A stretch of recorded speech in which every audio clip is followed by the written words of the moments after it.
สวัสดีเลยFC ทุกคนเลยล้นเนี่ยที่ไม่ได้ลงคลิปนี่ไปกับหมู3 คนเนาะมันนี่เนาะมือปืนทั้งนั้น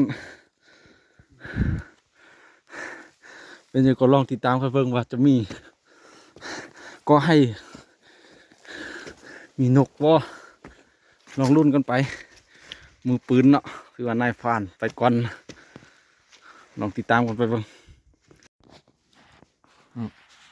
ซึ่งว่าตอนนี้เขาก็มาฮอดก็ให้แล้วเนาะมาฮอดก็ถือว่า12 โมงแล้วครับเขาจะเห็นก็ให้นกก็พอยังมีอยู่เนาะแต่หมากมันแกจะเม็ดแล้วหมากมันเป็นยังก็ลองติดตามไปเบิ่งว่าจะมีตัวนกเขาบ่ถือว่าเขามากัน4 คนนำนี้เนาะมือปืน3ผู้หนึงอายุเก็บอยู่เตอเนาะเป็นยังก็ลองติดตามมาเบิ่ง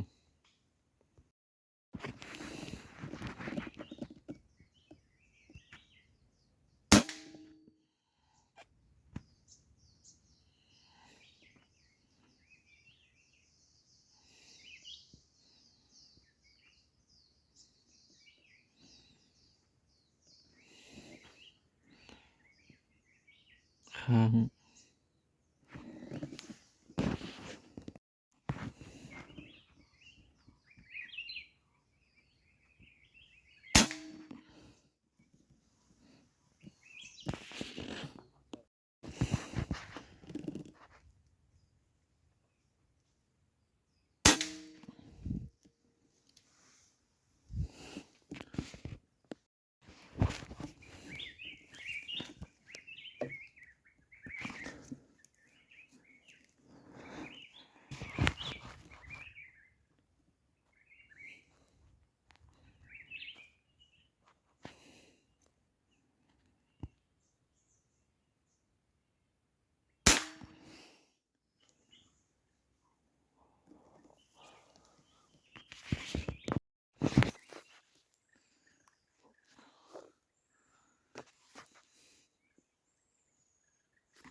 เนาะมื้อนี้ถือว่าสรุปผลงานมื้อนี้ถือว่า